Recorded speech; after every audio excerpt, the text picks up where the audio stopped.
ബാലരാമപുരം കട്ടച്ചൽക്കുഴിയിൽ ബൈക്കിന് തീപിടിച്ചു. കട്ടച്ചൽക്കുഴി സ്വദേശി നിതീഷിന്റെ എൻഫീൽഡ് ബൈക്കാണ് തീപിടിച്ചത്. വണ്ടി ഓടിക്കുന്നതിനായി സ്റ്റാർട്ട് ചെയ്യുന്നതിനിടെയാണ് തീ ആളിപ്പടർന്നത്. തീ പടരുന്നതിനെ തുടർന്ന് നിതീഷ് ഓടി മാറിയതിനെ തുടർന്നാണ് പരിക്കേൽക്കാതെ രക്ഷപ്പെട്ടത്. വിഴിഞ്ഞത്ത് നിന്നും ഫയർഫോഴ്സ് എത്തി തീ അണയ്ക്കുകയായിരുന്നു.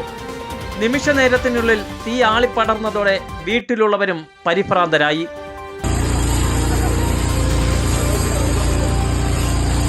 വാർത്തകൾ അറിയാനും അറിയിക്കുവാനും കോവളത്തിന്റെ ശബ്ദം ന്യൂസ് ചാനൽ തിരുവനന്തപുരം ബ്യൂറോ.